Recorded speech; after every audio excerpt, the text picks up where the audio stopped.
Siapa yang mencari dia akan menemukan. Siapa yang menunggu kelak dia akan ditunggu. Dan jika kau tanyakan siapa orang yang mencari Nabi Muhammad paling lama dan menunggu beliau bertahun lamanya, inilah dia orangnya. Namanya Salman. Lahir di Persia, di Isfahan, sebuah desa yang semua warganya menyembah api. Dari keluarga taat beragama yang bahkan api sesembahan tak pernah padam ratusan tahun ada di dalam rumah mereka. Sebab ayahnya adalah seorang kepala suku. Salman tak tahu ada sesembahan lain selain api. Sampai di usia belahan tahun, sang ayah membawanya pergi berniaga ke luar negeri. Di sebuah pasar, saat Salman berjalan-jalan, dia mendengar suara indah di balik sebuah rumah. Allah hai, Allah hai, Allah Allah Allah hai, Allah hai, Allah hai, Allah Allah Allah hai. Kurang lebih seperti itu yang didengarnya. Salman masuk ke dalam rumah tersebut. Dilihatnya sekelompok orang tengah membaca doa bersama. Sesudah mereka selesai, Salman pun bertanya, "Apa yang sedang kalian lakukan?" "Kami sedang berzikir dan berdoa," kata mereka. "Mana apinya?" kata Salman. Tanyanya setelah itu, setelah dia tidak mendapati ada api sesembahan di dalam tempat tersebut. Mereka semua tertawa. Kemudian seseorang di antara mereka menjelaskan bahwa Tuhan pencipta semesta adalah Allah, bukanlah api, bukan pohon, bukan pula batu. Ia adalah zat yang mata zahir kita tidak dapat melihatnya, namun mata batin kita selalu akan dapat merasakan kehadirannya. Namanya Allah. Kita tahu namanya sebab Allah telah mengutus seorang nabi yang menyampaikan agama, yaitu Isa putra Maryam, sang perawan.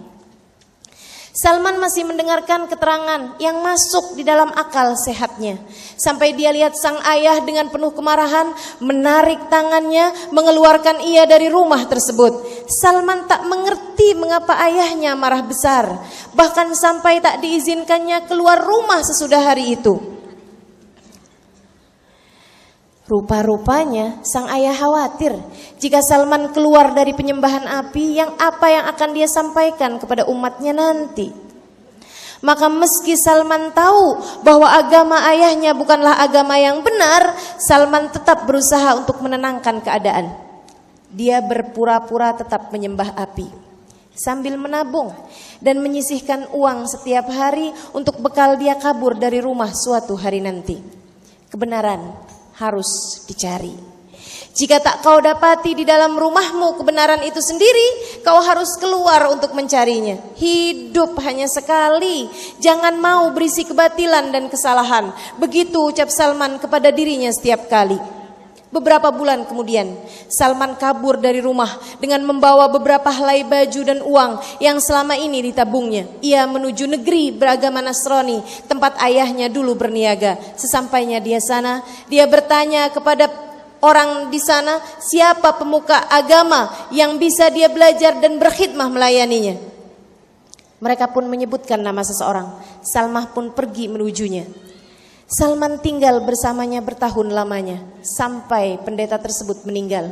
Warga negeri tersebut berduka. Mereka datang menyatakan kesedihan atas kematian ulama yang sangat mereka kagumi dan sayangi itu.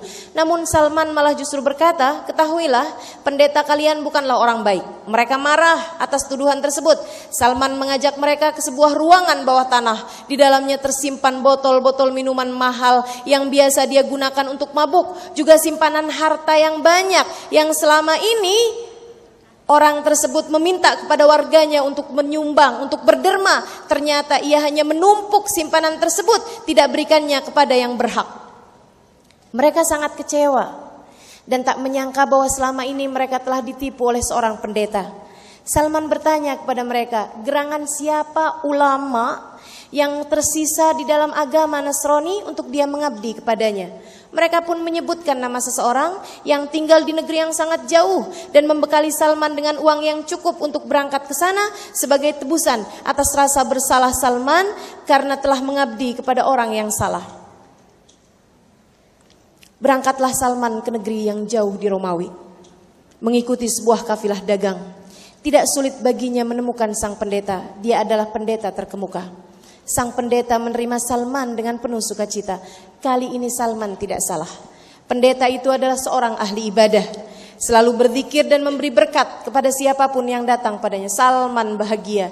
Tahun-tahun berlalu hingga pendeta tua itu kini telah berbaring tak berdaya menunggu ajal tiba. Salman berduka di sampingnya. Pendeta tersebut menggenggam tangan Salman yang selama ini telah melayaninya seperti pelayanan seorang anak kepada ayahnya. Ia berkata, Salman anakku, aku rasa kematian akan segera menghampiriku. Apabila aku mati nanti, pergilah bertemu dengan Fulan bin Fulan di negeri Fulan. Sampaikan salamku padanya, berkhidmahlah kamu kepadanya. Dia adalah ulama Nasrani yang tersisa di zaman sekarang ini. Beberapa hari kemudian pendeta tersebut wafat. Tak lama berselang Salman pun berangkat pergi menempuh perjalanan berhari-hari, mengikuti kafilah dagang hingga sampai di negeri yang disebutkan sang pendeta.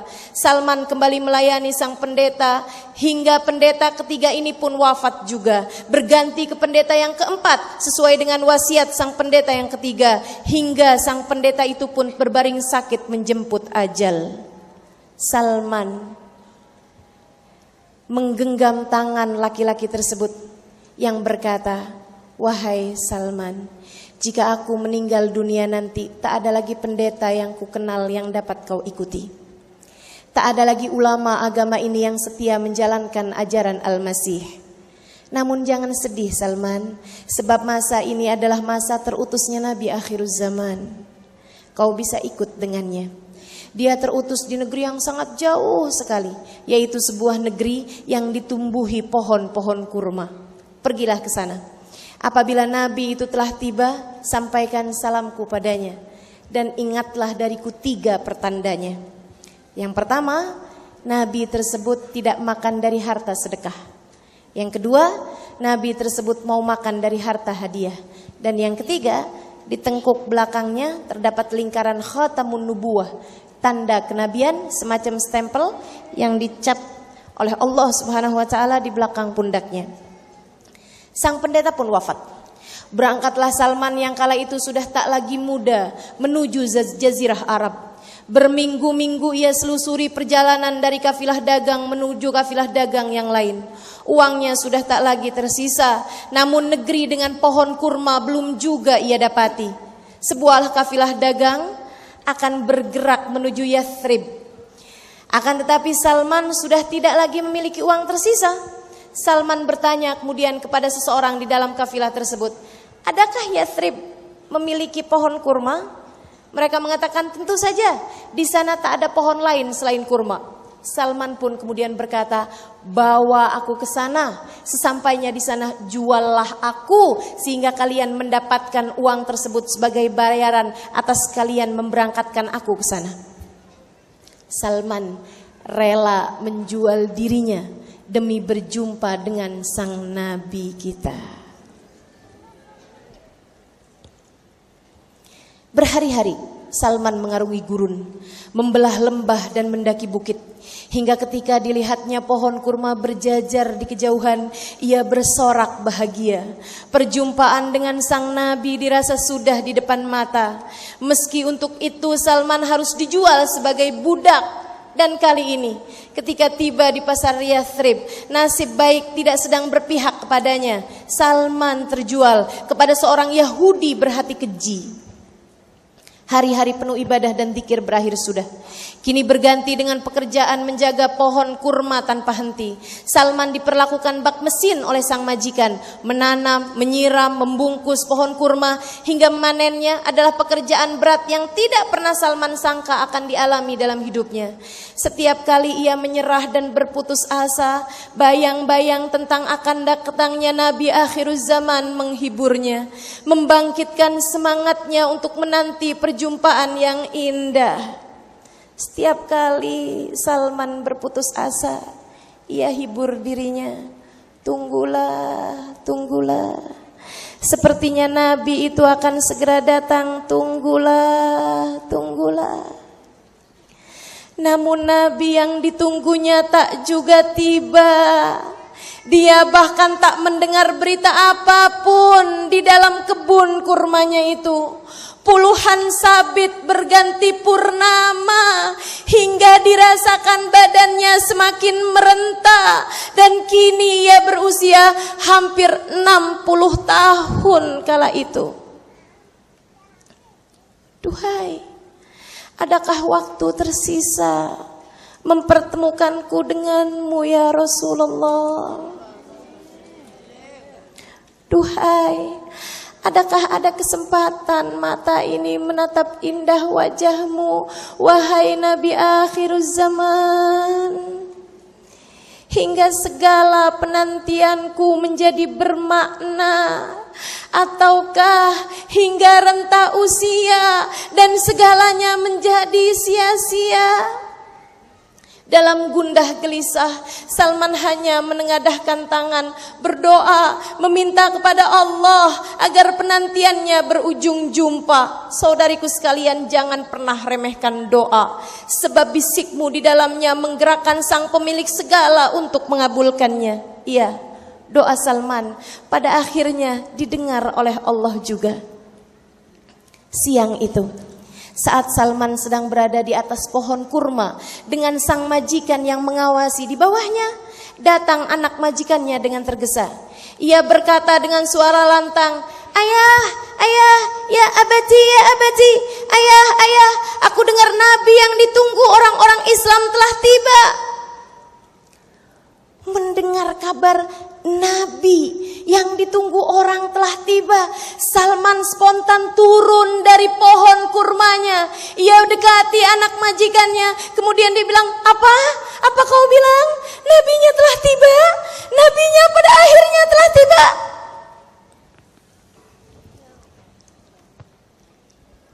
Anak itu pun segera disuruh keluar oleh ayahnya agar tidak mengganggu pekerjaan sang budak. Dan Salman diperintahkan untuk naik kembali ke atas pohon kurmanya.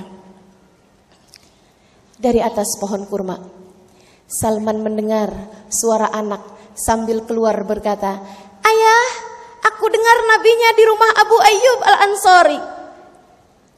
Dari atas pohon kurma, senyum Salman tak tertahankan lagi. Malam itu, ketika semua pekerjaan telah usai, Salman mandi dan berdandan. Dipakainya satu-satunya pakaian layak pakai yang ia simpan dari sejak ia datang. Salman mandi dan berdandan. Dipakainya satu-satunya pakaian layak pakai yang telah sekian lama ia simpan untuk perjumpaannya dengan Nabi akhiruz zaman. Dirapikannya jenggot dan kumisnya yang sudah tidak terurus dan kini sudah berwarna tak lagi hitam.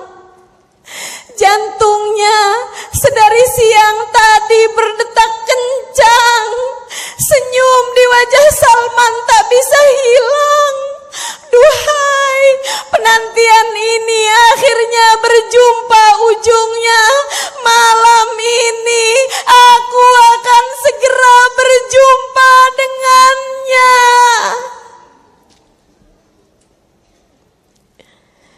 Ribuan purnama pada akhirnya berakhir sudah. Awan-awan kelabu segera akan berganti dengan pelangi berwarna-warni.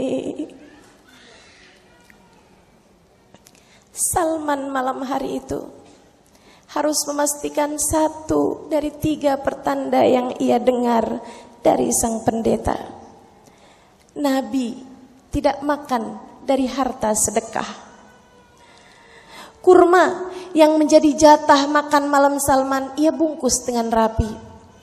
Dan ketika tuannya sudah pergi tidur, ia menyelinap keluar rumah pergi ke rumah Abu Ayyub Al-Ansari. Rumah itu tidak mewah, namun cukup luas untuk menampung banyak orang. Nabi baru saja datang siang tadi. Karenanya banyak orang-orang berkunjung melepas rindu padanya. Salman menyadari bahwa dirinya kini hanyalah seorang budak sahaya.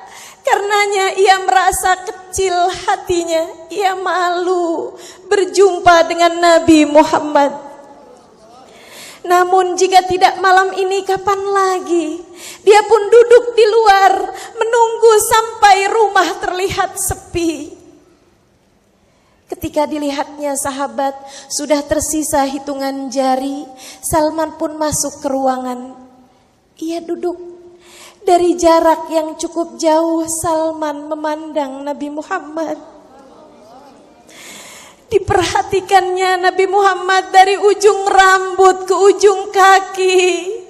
Dilihatnya wajah indah Nabi Muhammad. Dilihatnya nun alisnya, mim bibirnya, dan alif hidungnya. Duhai, keindahan macam apa yang kau karuniakan kepadanya ya Allah. Wajahnya tampan rupawan, gerak tubuhnya mempesona, dan senyumnya ya Allah, tak pernah kulihat senyuman lebih indah darinya.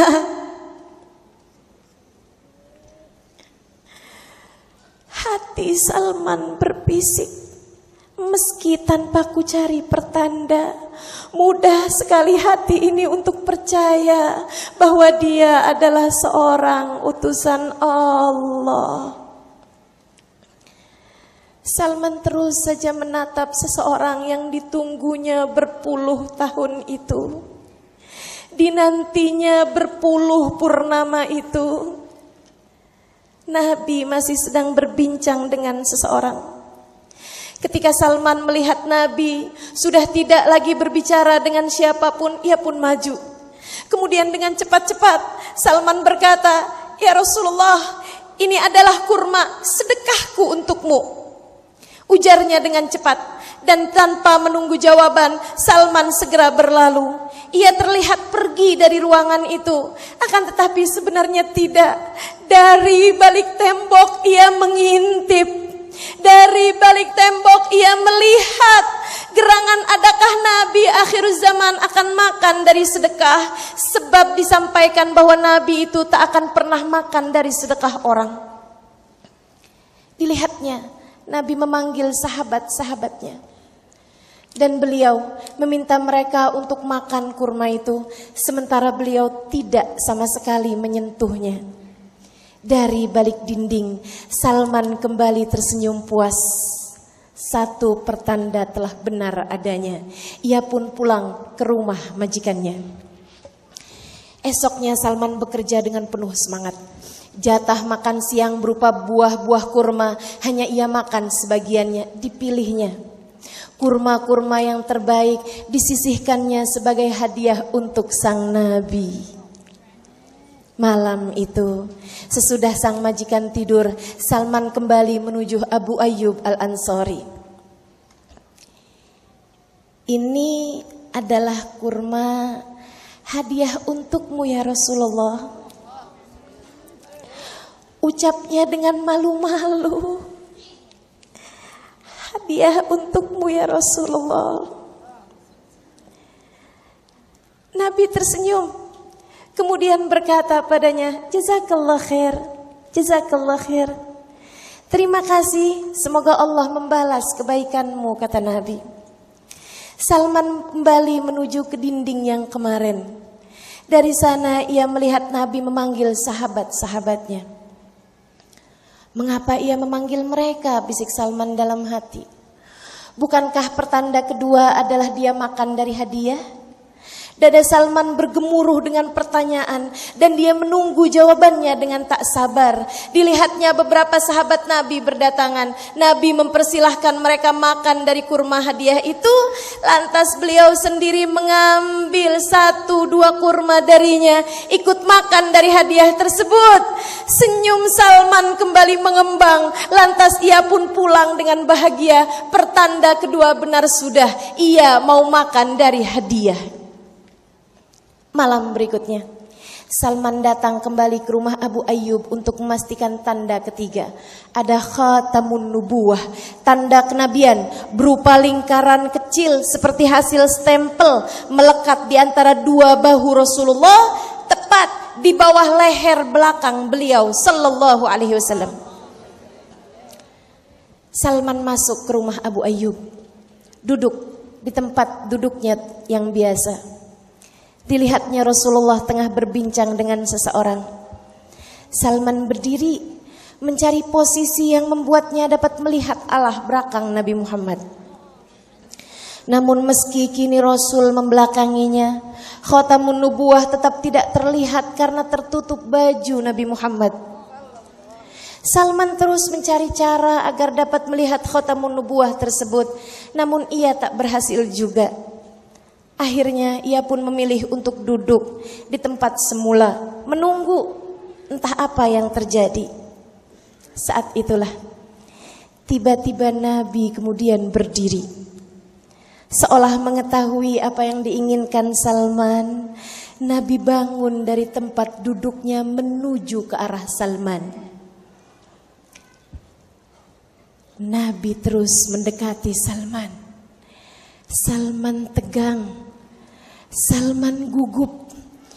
Dan ketika jarak Nabi Muhammad sudah hanya tersisa beberapa kaki saja, ketika jarak Nabi Muhammad dengan Salman sudah sangat dekat, Nabi kemudian berbalik arah sehingga ia berada tepat di hadapan Salman. Pada saat itulah ketika Salman tepat melihat ke arah leher belakang Nabi, Nabi kemudian menarik bajunya hingga terlihat jelas khatamun nubuwah di bawah leher Nabi kita Muhammad sallallahu alaihi wasallam. Salman tak sadarkan diri. Ia spontan berdiri. Salman dengan gerak refleksnya, ia tak sadar lagi apa yang terjadi. Khatamun nubuwah itu ia sudah bayangkan beribu kali banyaknya dalam benaknya. Dan ia kini telah di depan mata. Salman tak tahan hatinya. Ia berdiri menuju Nabi Muhammad. Dipeluknya Nabi dari belakang dengan begitu erat.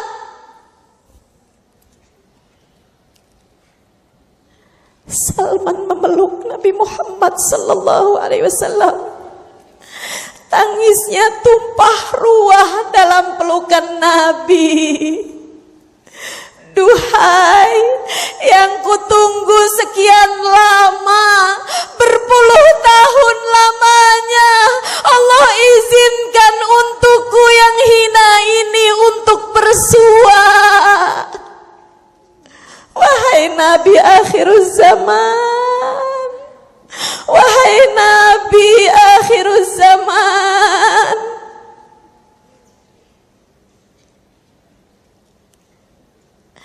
Tangis Salman tumpah ruah dalam pelukan Nabi. Seseorang yang untuknya Salman rela menjual diri dan menjadi hamba sahaya. Seseorang yang ia tunggu ratusan purnama, namun kini dalam pelukan Nabi semua lelahnya telah berganti, semua dukanya telah sirna, semua air matanya berbalas dengan bahagia.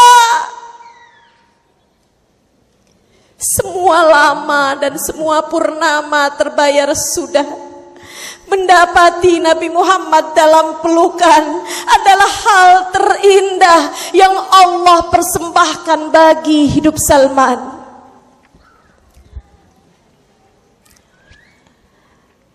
Setelah tangis Salman reda, Nabi memintanya bercerita tentang kisah hidupnya. Malam itu adalah batas akhir sebuah warna kelabu bagi langit hidup Salman. Esok hari, pagi akan menyingsing terang dalam lembaran barunya. Keesokan harinya Nabi Muhammad membeli Salman dari bajikan Yahudinya dengan harga yang sangat mahal. Lalu beliau membebaskannya. Salman kini meraih surganya. Ia kini belajar dari manusia teragung meski usianya tak lagi muda. Nabi memberi kabar bahwa usianya masih akan panjang. Salman wafat pada usia 120 tahun. Nabi menyayanginya lebih daripada siapapun. Ketika sahabat Ansor dan Muhajirin berdebat, apakah Salman termasuk Muhajirin karena ia hijrah dari Persia, ataukah termasuk Ansor sebab ketika Nabi datang dia sudah ada di Yathrib. Nabi yang mendengar itu berkata, Salman minna ahlal bait. Salman minna ahlal bait. Salman minna ahlal bait. Salman minna ahlal bait. Salman termasuk dariku, kata Nabi. Ia adalah keluarga Nabi Muhammad. Adakah seseorang di antara kita yang Nabi layak berkata padanya, anti minna ahlal bait. Engkau adalah bagian dariku. Engkau adalah keluarga Nabi Muhammad. Adakah seseorang di antara kita layak untuk sebuah perjumpaan indah? Nabi tersenyum dan berkata, engkaulah yang telah mencariku sekian lama. Inilah aku, memberikan padamu syafaatku. Adakah seseorang di antara kita yang layak untuk sebuah perjumpaan indah? Nanti kelak satu hari Nabi berkata padanya, engkau yang seumur hidupmu mencari keridhaan Allah dan keridhaanku, aku ridha padamu, engkau adalah bagian dariku. Saudariku sekalian, mari berkaca, mari bercermin, mari pastikan bahwa di saat Nabi berjumpa umatnya, kita ada di dalamnya.